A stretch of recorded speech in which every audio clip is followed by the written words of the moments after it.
tunghayan ang mga natatanging gawain ng Pulis Calabarzon sa PD in Action. Tampok ang butihing Provincial Director ng Batangas Police Provincial Office, Police Colonel Jacinto Rodriguez Malinao Jr. Binisita ng butihing direktor ang labi ni Pat Ruel P. Perez sa San Pascual, Batangas at nag-abot ng suportang pinansyal sa naiwang pamilya nito.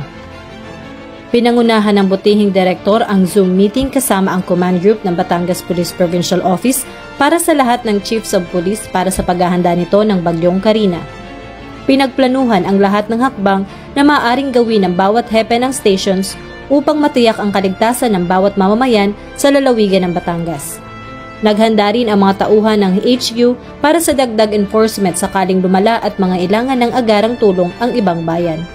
Bukod dito, walang naitalang krimen sa mga evacuation centers na tiniyak ng Acting Provincial Director na laging may batas at kaayusan kahit panahon man ito ng sakuna.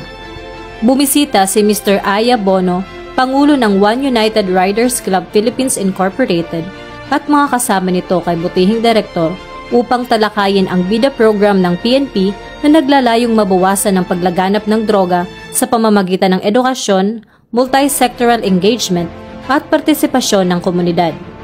Binigyang diin ang kahalagahan ng pakikipagtulungan ng Batangas PPO sa mga stakeholders tulad ng One United Riders Club Incorporated sa pagtaguyod ng layuning mabawasan ang kriminalidad sa ating lalawigan. Kamakailan ay nagsagawa ng Commander's Time or Talk to Men session ang ating butihing direktor sa Calaca Component City Police Station.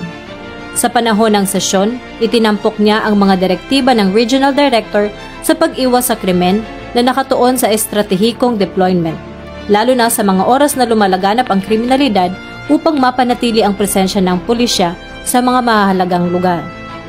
Naantig ang talakayan sa counterintelligence, intelligence gathering, ang kahalagahan ng paglilinlang at pagkuha ng mga impormante para sa mahalagang impormasyon. Lumahok sa 200th Batangas Industrial Security Alliance General Membership and Monthly Security Coordination Meeting ang butihing direktor na ginanap sa NAP Event Place sa Barangay Poblacion 6, Calaca, Batangas.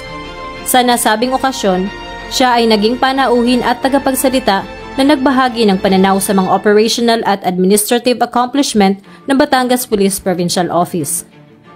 Pinarangalan din siya ng Plaque of Appreciation dahil sa kanyang mahalagang kontribusyon sa aktibidad na ito.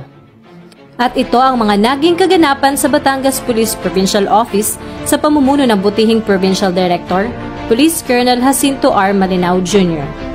Para laging updated, tumutok lang sa Batangas Police Provincial Office official FB page or PKG Calabarzon new account para sa mga natatanging balita hatid sa inyo ng inyong mga kapulisan.